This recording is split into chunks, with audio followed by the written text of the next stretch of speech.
नमस्कार।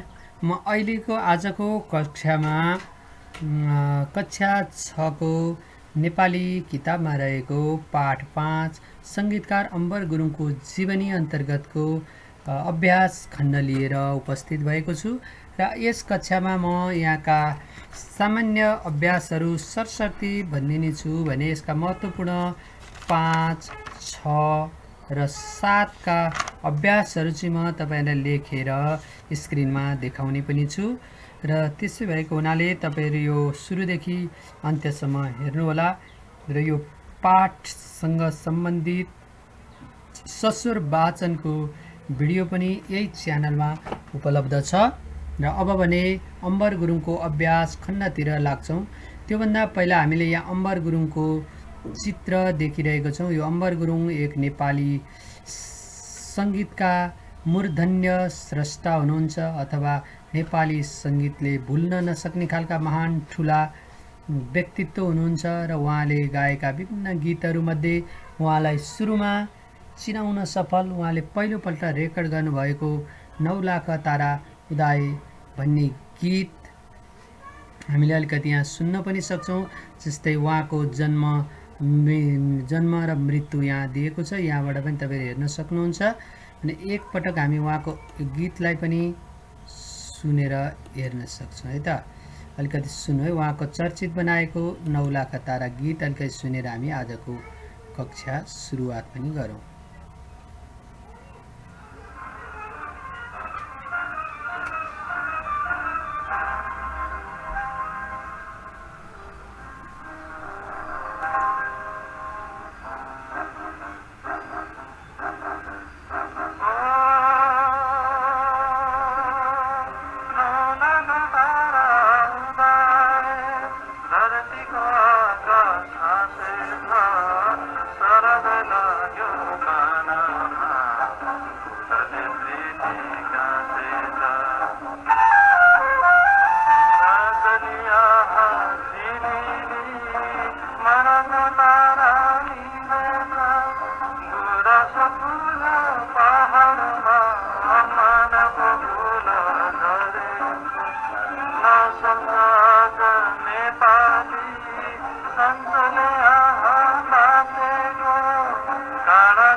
उनको जुन यो गीत हामी ब्याकग्राउन्डमा पनि सुनिरहेका छौं र यो गीतले चाहिँ नेपाली संगीतको क्षेत्रमा उहाँलाई पहिलोचोटि चिनाउन सफल भएको गीत हो र उहाँले पहिलोपल्ट कलकत्तामा रेकर्डिङ गर्नुभएको अगमसिंह गिरीद्वारा लिखित प्रवासी नेपालीहरूको पीडा समेटेर गाइएको यो गीतले उहाँलाई चर्चाको शिखरमा ल्याएको थियो र उनै अम्बर गुरुङको जीवनी रहेको यस पाठको अभ्यासतिर अब म यहाँहरुलाई प्रवेश गराउने छु।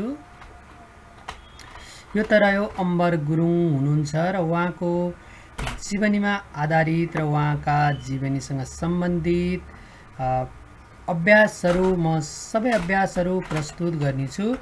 अन्य अभ्यास अलि सजिला खालका अभ्यासहरूमा प्रवेश गर्नुभन्दा अगाडि यसका महत्त्वपूर्ण अभ्यासहरू चाहिँ म तपाईलाई यहाँ स्क्रिनमा पनि देखाउने छु। जस्तै पाठ 5 संगीतकार अम्बर गुरुङ अभ्यास अन्तर्गत बोध र अभिव्यक्ति अगाडि शब्द भण्डारहरू सजिलो छन् त्यो बारेमा पनि म केही छलफल गर्छु र अनि बोध र अभिव्यक्ति अन्तर्गतका पनि अन्य अभ्यासहरू 4 नम्बरसम्मका अभ्यासहरू पनि पछि म छलफल गर्नेछु मौखिक रूपमा तपाईहरुलाई। भने यी चाहिँ स्क्रिनमा नै देखाएर यी पाठका आधार छोटो उत्तर, लामो उत्तर 6, 5, 6 र 7 को चाहिँ भने तपाईहरुलाई म स्क्रिनबाटै देखाएर उत्तरहरूको बारेमा यहाँ देखाउने पनि छु र म पढ्ने पनि छु। यदि तपाईले यो यहाँको स्क्रिनमा अक्षरहरू स्पष्ट भएन भने सुनेको आधारमा पनि बुझ्न सक्नुहुनेछ। भन्दै सुरुवात गर्छु बोध र अभिव्यक्तिको अभ्यास 5 नम्बरबाट र बाँकी अभ्यासहरू यो 5, 6 र 7 पछि अन्य अभ्यासहरूको बारेमा पनि छलफल गर्नेछौँ। पाठका आधारमा छोटो उत्तर दिनुहोस्। अम्बर गुरुङको बाल्यकाल कसरी बित्यो? बाल्यकाल भन्ने बित्तिकै हामीले उहाँको जन्मदेखि उहाँले विद्यालय सुरुवात गर्दासम्मको कुरालाई समेट्दा राम्रो हुन्छ भन्ने आशयका साथ मैले त्यति कुरालाई समेटेको छु र म सरसर्ती यहाँ जे छ त्यही अरू थप भूमिका नमादिकन यहाँ भएका कुराहरूलाई मैले तयार पारेका उत्तरहरूलाई नै पढेर सुनाउने छु। पाठका आधारमा छोटो उत्तर दिनुहोस्। क. अम्बर गुरुङको बाल्यकाल कसरी बित्यो? उत्तर: अम्बर गुरुङको जन्म विक्रम सम्वत 1994 फागुन 14 गते भारतको दार्जिलिङ स्थित मिलिङ चिया कमानमा भएको थियो। पिता उजिर सिंह गुरुङ र रेणुका गुरुङका सुपुत्र अम्बर गुरुङको बाल्यकाल सामान्य रूपमा बितेको थियो। उनको प्रारम्भिक शिक्षा दार्जिलिङकै टर्नबुल विद्यालयबाट सुरु भएको थियो। पिता उजिर सिंह गुरुङ र यहाँ रेणुका गुरुङको अगाडि हामीले माता चाहिँ थपौँ, किनभने यहाँ अलिकति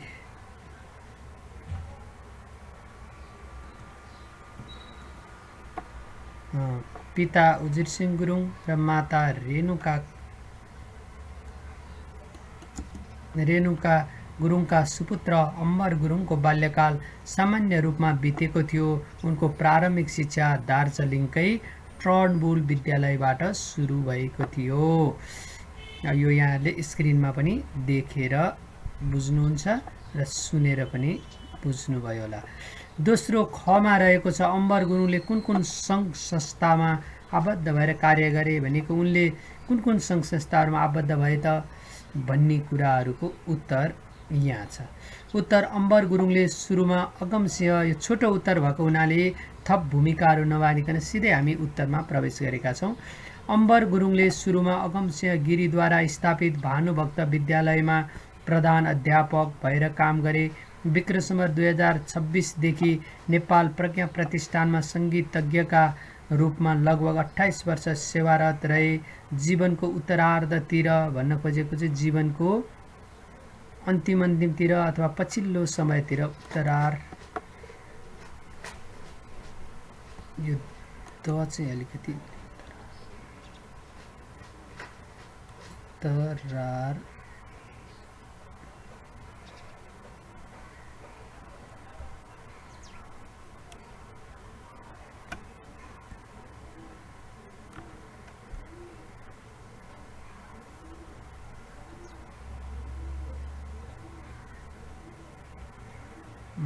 उत्तरार्धतिर उनले सङ्गीत तथा नाट्य प्रज्ञा प्रतिष्ठानका प्रथम कुलपति भएर पनि काम गरे। यो चाहिँ सुरुमा चाहिँ उनी विक्रम अगमसिंह गिरी दार्जिलिङकै स्कुलमा भानुभक्त विद्यालय नाममा प्रधान अध्यापक भए। भनेपछि चाहिँ नेपाल आइसकेपछि नेपाल प्रज्ञा प्रतिष्ठानमा सङ्गीतज्ञका रूपमा 28 वर्ष सेवारत रहे र जीवनको उत्तरार्धतिर भनेको जीवनको अन्तिमतिर चाहिँ उनले सङ्गीत तथा नाट्य प्रज्ञा प्रतिष्ठान, यो पछिल्लो समय पनि स्थापना भएको, त्यसका चाहिँ संस्थापक अथवा प्रथम उपकुलपति भएर पनि काम गरे। यो पाठमै भएका कुराहरू छन्। आबद्ध भए भन्नुको मतलब उनले कुन कुन ठाउँमा जागिर खाए अथवा संलग्न भएर काम गरे भन्ने नै हो। कमा रहेको छ अम्बर गुरुङले कुन कुन गीतमा सङ्गीत भरेका थिए? अम्बर गुरुङले कुन कुन गीतमा सङ्गीत भरेका थिए भन्दा हामीले मुख्य विधाहरू जहाँ उहाँले सङ्गीत भन्नुभएको थियो त्यो कुरालाई यहाँ समेटेका छौँ।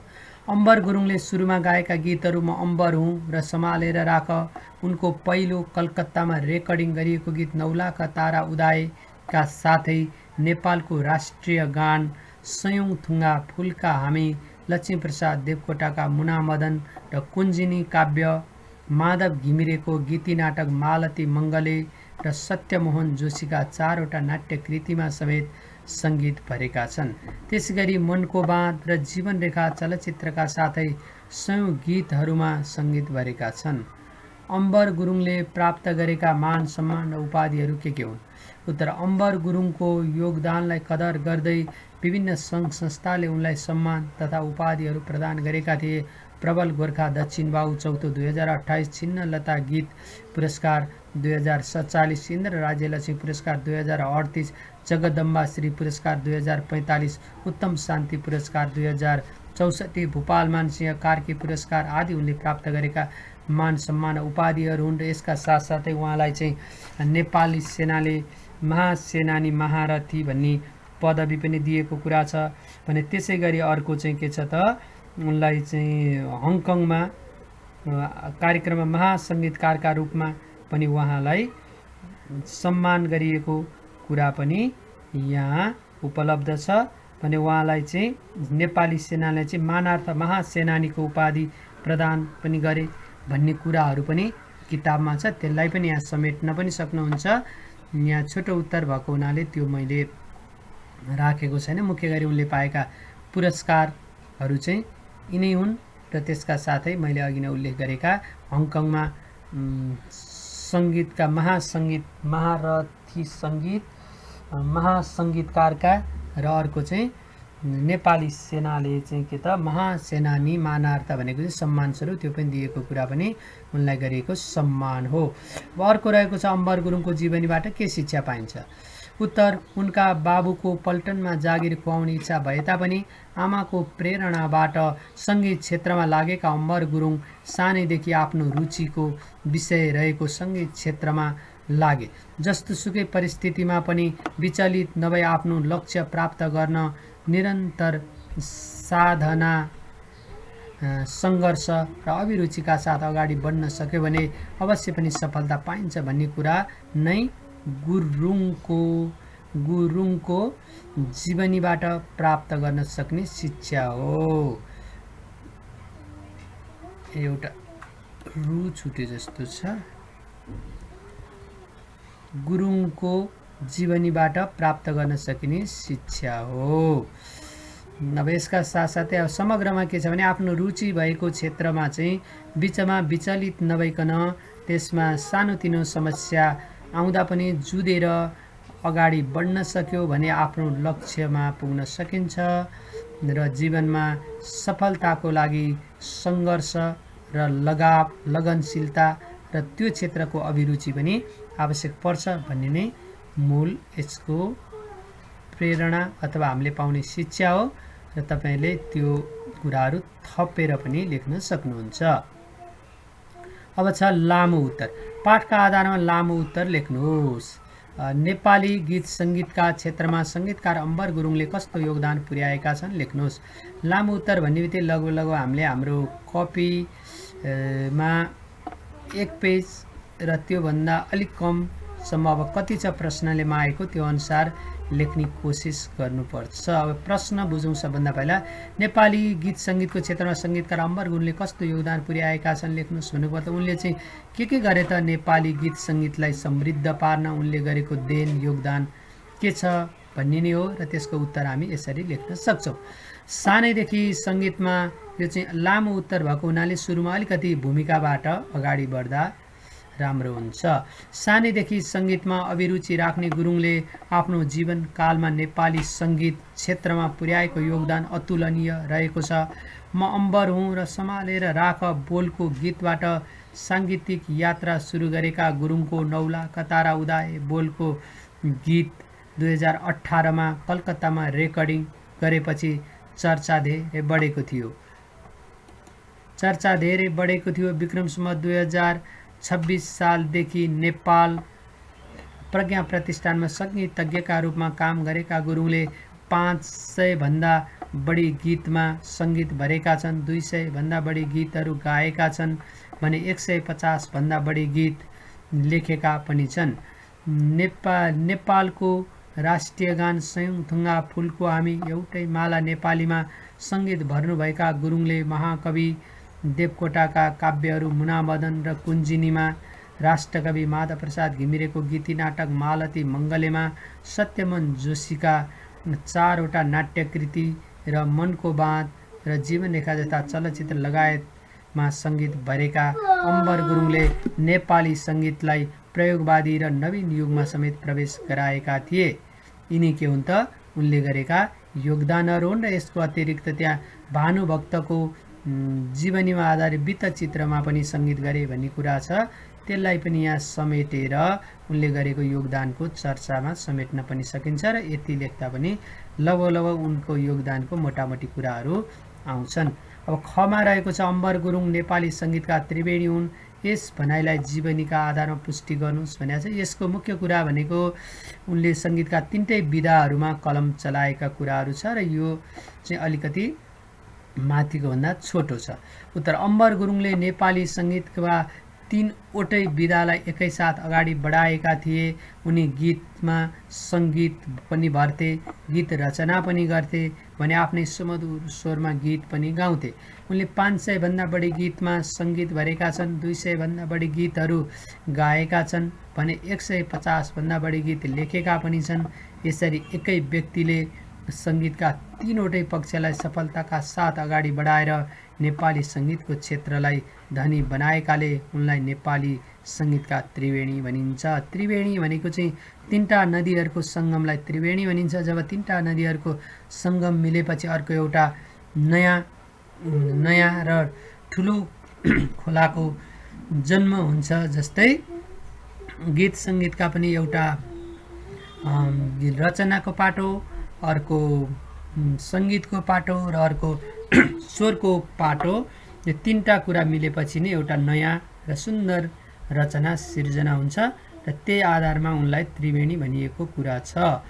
अब तलका अनुच्छेद मौन पठन गर्नुहोस् र उक्त अनुच्छेदबाट मुख्य 5वटा बुँदाहरू टिप्नुहोस् भनेको छ। त्यहाँ तपाईँहरूलाई किताबमा दिएको अनुच्छेद पढ्न सक्नुहुन्छ र त्यसपछि त्यसमा आफूले बुँदा बनाउनलाई पहिला एउटा योजनाबद्ध रूपमा यतिदेखि यतिसम्म एउटा बुँदा बनाउँछु, त्यसपछि त्यहाँबाट अर्को यतिसम्म अर्को बुँदा बनाउँछु र फेरि त्यसपछि यहाँसम्म अर्को बुँदा बनाउँछु भनेर पहिला चिनो लाउने, 1 2 3 5वटा चिनो रेखाङ्कन गर्दै जाने र त्यसपछि त्यहाँ भएका त्यो भित्रका कुराहरू नछुट्ने गरी र त्यहाँका मुख्य कुराहरूलाई समेटेर त्यसलाई छोट्याएर छोटो पारेर बुँदामा लेख्नुपर्ने हुन्छ र त्यही सिलसिलामा तपाईँहरूको 7 नम्बरमा रहेको अनुच्छेदमा सुरुमा मैले उनको जन्म, उनका मातापिताको नाम र उनी जन्मेको स्थानसम्मबाट एउटा बनाएँ। त्यसपछि उहाँको विवाह भएको प्रसङ्ग र उनले सन्तान जन्माएका एक छोरी र 2 छोराहरूको जन्म भएकोसम्म चिनुबाट अर्को र त्यसपछि उनको जागिर छुट्नु, त्यसपछि उनको छोराको क्यान्सरबाट मृत्यु हुनु र उनका श्रीमानको पनि हवाई दुर्घटनामा मृत्यु हुनुसम्मको बाट त्यहाँसम्म चिनो लाएर त्यसभित्रबाट एउटा र त्यसपछि उनको चाहिँ एउटा जुन साहसिक यात्रा, उनी साहसी महिला भए तापनि केही समय कष्टकर जीवन अथवा जीवनमा आएका दुःख पीडाले गर्दा रोकिएको सङ्गीत यात्रा फेरि सुरुवात भएको प्रसङ्गसम्मको अर्को र अन्तिम अनुच्छेद जुन उहाँले प्राप्त गरेका सम्मानहरूको सिलसिलाबाट एउटा बनाए 5वटा बुँदाहरू बनाएको छु र यिनै बुँदाहरू म यहाँ पढ्छु सरसर्ती र तपाईँहरूले यो बुँदा हेरेपछि कहाँबाट कहाँसम्म एउटा बुँदा भयो भने अवश्य पनि बुझ्नुहुन्छ।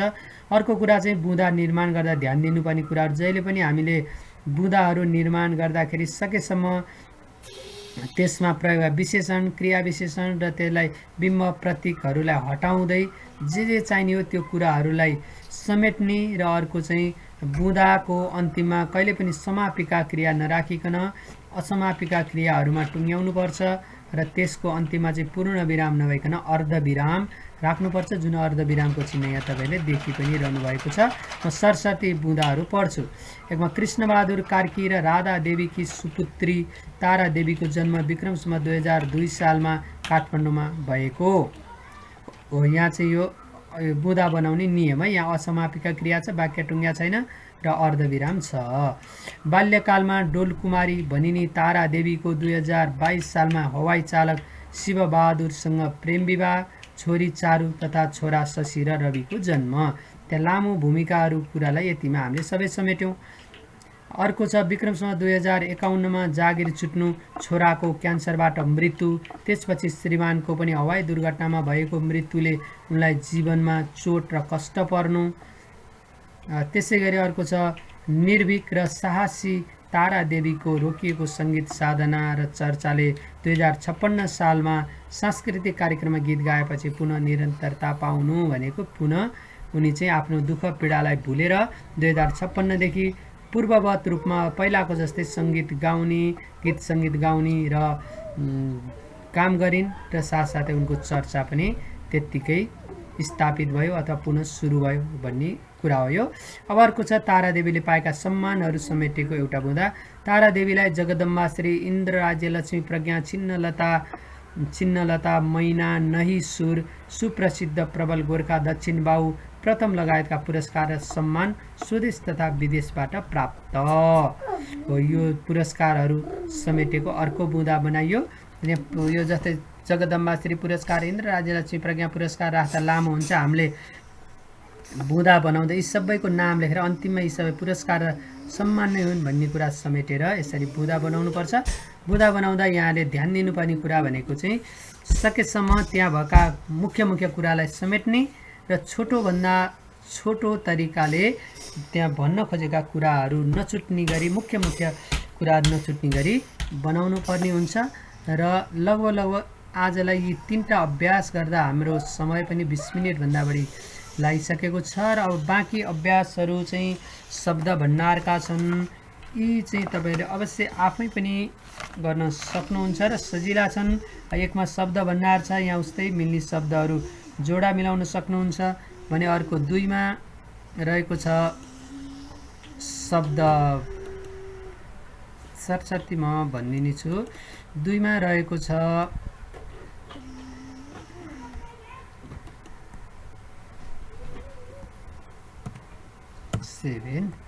सरस्वती हामी केही हेरौँ है त। जस्तै शब्द भण्डार अन्तर्गत जस्तै यहाँ एउटा शब्द तपाईँले सच्याउनु भयो, जस्तै प्रतिभाको यहाँ यो काटेर एउटा सच्याउनुहोस्। जस्तै प्रतिभाको ठाउँमा नयाँ कुराको सिर्जना गर्न सक्ने क्षमता भनेर लेख्नुहोस्, त्योसँग जोडा मिलाउनुहोस्। र अरू तपाईँलाई आइनिहार छ आकर्षित तानिएको प्रतिभा नयाँ कुराको सिर्जना गर्न सक्ने क्षमता प्रवास विदेश शताब्दी 100 वर्षको समय वा अवधि कर्णप्रिय श्रुतिमधुर अभिनन्दन सत्कार। त्यसै गरी 2मा अलिकति नयाँ कुरा यहाँ छ समावेशक शब्द र समावेश्य शब्द भनेको छ।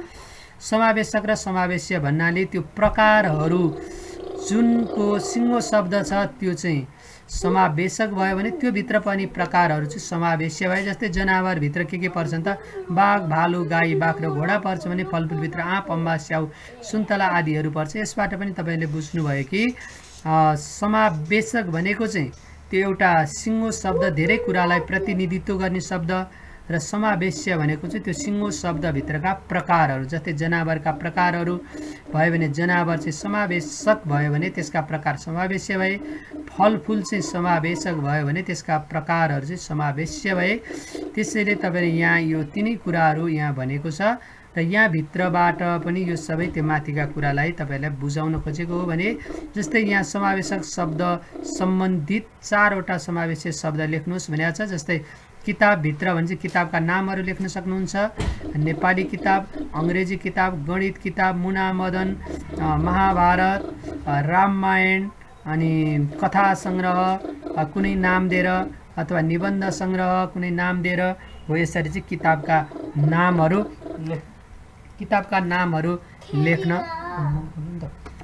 नामहरू लेख्न सकिन्छ भने फुलभित्र जस्तै बेली चमेली सयपत्री गुराँस लाली गुराँस आदि चराभित्र पनि ढुकुर परेवा अनि त्यसपछि सारौँ गौँथली घगेरा आदि लेख्न सकिन्छ भने अब लुगाभित्र हामीले लाउने लुगाका प्रकारहरू सर्ट कमिज प्यान्ट भोटो दौरा सकिन्छ भने गहनाभित्र ढुङ्ग्री तिलहरी सिक्री औँठी आदि पर्छन् भने भाँडा बर्तन भनेको आफ्नो घरमा प्रयोग गर्ने भाँडाकुँडाहरू हो। यो भाँडा बर्तनमा चाहिँ अब कराई डेक्ची थाल कचौरा आदि पर्न सक्छ भने नदीभित्र चाहिँ यहाँ तल पनि दिएको छ गण्डकी कर्णाली कोशी बागमती आदि पर्न सक्छन् भने त्यसै गरी अन्न भनेको चाहिँ हामीले खाने अन्नहरूभित्र मकै गहुँ चामल कोदो भटमास आदि सबै अन्नभित्र पर्छन् भने अब यहाँ चाहिँ समावेशक शब्दसँग सम्बन्धित समावेशक शब्द लेख्नुहोस् भने चाहिँ आलु काउली लौकाको तरकारी हुन्छ, गण्डकी कर्णाली कोशीको नदी हुन्छ, सगरमाथा कञ्चनजङ्घा अन्नपूर्णको हिमाल हुन्छ, जीप बस ट्रक आदिको गाडी हुन्छ भने बोध तथा अभिव्यक्तिमा चाहिँ यो जीवनी पाले पालो पढ्ने कुरा छ, यो भइहाल्यो। दिएको शुद्धसँग उच्चारण गर्ने कुरा तपाईँले अवश्य नै गर्नु भइहाल्छ। व्याकुल, पङ्क्ति, पुर्ख्यौली, साङ्गीतिक, वरिष्ठ, महेन्द्र, सम्हालेर, कुञ्जिनी, शताब्दी, छिन्नलता, हङकङ, सङ्घ संस्था यो सकिहाल्नुहुन्छ। अब यहाँ रहेको छ यो अलिकति क्रम मिलाएर उनको जीवनीमा घटेका कुराहरू क्रम मिलाएर लेख्नुहोस् भनेको छ।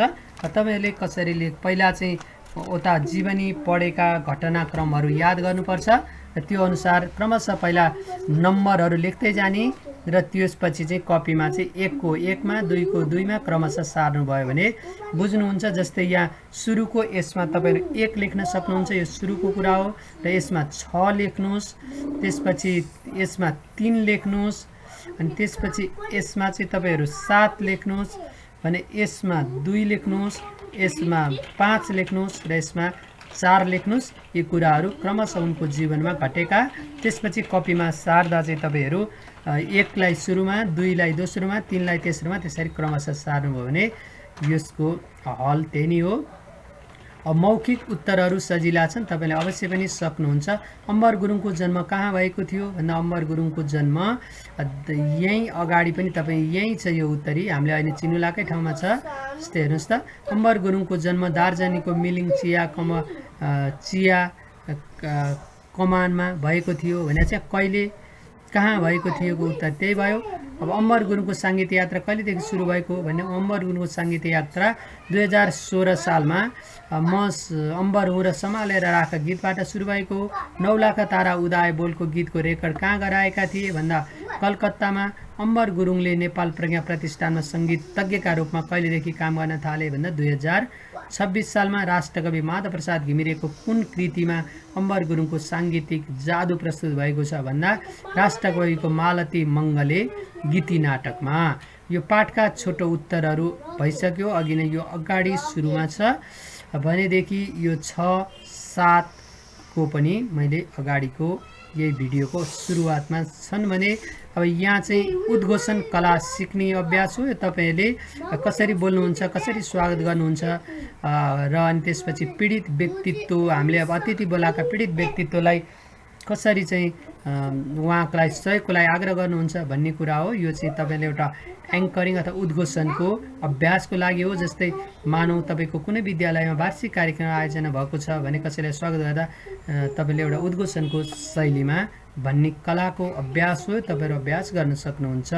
भाषिक संरचनाभित्र चाहिँ विभिन्न लेख्य चिन्हहरूको कुरा छ। लेख्य चिन्हहरूमा वाक्य पुरा हुँदा पूर्णविराम, प्रश्न सोधिँदा प्रश्न चिन्ह, अनि कुनै पनि उस्तै उस्तै कुराहरूलाई छुट्याउनु पर्दाखेरि अर्धविराम, अनि आश्चर्य, घृणा अथवा हर्ष, दुःख व्यक्त गर्नुपर्दा उद्गार चिन्ह, अनि त्यसपछि यो उस्तै उस्तै कुराहरूलाई छुट्याएर लेख्नुपर्दा अथवा उस्तै अर्थ र विपरीत अर्थ लेख्दा र अनि हरफको अन्तिममा एउटै डिकोमा अटाउनु पर्ने शब्द नअटायो भने त्यसलाई तल्लो हरफमा लेख्दाखेरि त्यो देखाउनको लागि यो प्रयोग गरिन्छ। यी कुराहरू यहीँ पढ्न सक्नुहुन्छ भने यी वाक्यहरू पनि तपाईँले अवश्य पनि एउटा एउटा उदाहरण बनाउन सकिन्छ। यसमा सामान्य खालको वाक्य, यसमा प्रश्न वाक्य, यसमा चाहिँ उस्तै कुराहरूलाई छुट्याउने, जस्तै राम कमा श्याम कमा हरि कमा र सीता घुम्न गए भने जस्तै यसमा चाहिँ ओहो मैले कस्तो ठुलो बाघ देखेँ भन्दा ओहो को पछाडि यो लेख्न सक्नुहुन्छ।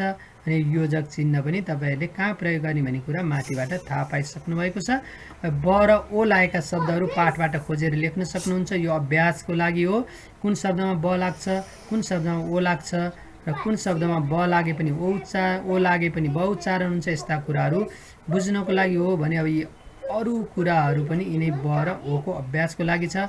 सुनाइ बोलाइका अभ्यासहरू पनि तपाईँले आफ्नो शिक्षकको सहायताले अथवा यो अरू कसैलाई पढ्न लाएर पछाडि पाठ रहेको छ त्यसरी पनि सुन्ने क्षमताको पनि विकास गर्न सक्नुहुन्छ। भने यहाँ चाहिँ स्रष्टाहरूमध्ये कुनै एक व्यक्तिको बारेमा पहिला डाटाहरू सङ्कलन गर्ने र तिनै कुराहरूलाई पछि जीवनीमा बजाउने जीवनीमा उतार्ने र त्यो लेख्ने क्रममा चाहिँ यहाँ विभिन्न भागहरू छुट्याएको छ जीवनी लेख्ने तरिकामा। आदि भाग भनेको सुरुको भागमा चाहिँ जन्म लेख्ने, जन्मस्थान लेख्ने, आमा बाबुको नाम लेख्ने, शैक्षिक योग्यता लेख्ने सुरुको अनुच्छेदमा हो भने, अनि दोस्रो अनुच्छेदमा चाहिँ मध्य भागमा चाहिँ के लेख्ने त पेशा, कृति, योगदान, क्रमबद्ध वर्णन भनेको चाहिँ पहिला के पेशा गर्नुहुन्छ, त्यसपछि उहाँले के कस्ता कृतिहरू सिर्जना गर्नुभयो र त्यो कृतिहरू मार्फत चाहिँ त्यो के योगदान दियो त समाजलाई अथवा सम्बन्धित क्षेत्रलाई भन्ने कुरा मध्य भाग र मुख्य भागमा छ भने अन्त्य भागमा चाहिँ मृत्यु स्थान भनेको चाहिँ मृत्यु र स्थान भनेको त्यो मृत्यु भएको मृत्यु स्थान, अनि मूल्याङ्कन भनेको चाहिँ उहाँ चाहिँ कस्तो खालको स्रष्टा हो त आफूले दिने विचार, जस्तै उहाँले को मूल्याङ्कन गरे, उहाँले कस्तो योगदान दिनुभयो, त्यसले के फाइदा भयो, त्यसरी त्यसको मूल्याङ्कन गर्ने काम पनि यसरी निबन्ध लेख्न सिक्ने तरिका रहेको छ भने अब यहाँ चाहिँ दिएका बुँदाहरूको आधारमा निबन्ध बनाउनु पर्ने हुन्छ। दिएका बुँदाहरूको आधार निबन्ध बनाउँदाखेरि जस्तै आदि, मध्य र अन्त्य भागको सिलसिलामा यहाँ पनि छुट्याएर दिएको छ। त्यसमा मिलाएर सुरुको अनुच्छेदमा यिनीहरू कुरा समेट्ने र दोस्रो अनुच्छेदमा उनले गरेका योगदानहरू यहाँसम्मको समेट्ने भने अब अन्तिममा चाहिँ यो मृत्यु र यसमा हामीले चाहिँ मृत्युपछि चाहिँ यस्तो एक हुनहार व्यक्तित्व जसले नेपाली साहित्यमा धेरै सुधार गरे, नेपाली साहित्यलाई धनी बनाए, त्यस्ता व्यक्तिको मृत्यु भयो भन्ने कुराहरू, मृत्युले नेपाली साहित्यलाई क्षति पुग्यो भन्ने जस्ता कुराहरू समेटेर यो जीवनी तयार गर्न सक्नुहुन्छ। जीवनी तयार गर्दाखेरि धेरै कुराहरू थप्नु पर्दैन, अलिकति फुलबुट्टा भर्दै हामीले यहाँ लेख्न सक्छौँ। जस्तै यहाँ लक्ष्मीप्रसाद देवकोटाको दिएको छ, लक्ष्मीप्रसाद देवकोटासँग सम्बन्धित हामीले थाहा पाएका कुराहरू पनि समेट्दै जीवनी पनि बनाउन सक्नेछौँ भन्दै आजको यो अभ्यास खण्ड पनि म यहीँ समाप्त गर्दछु। हस्त, नमस्कार।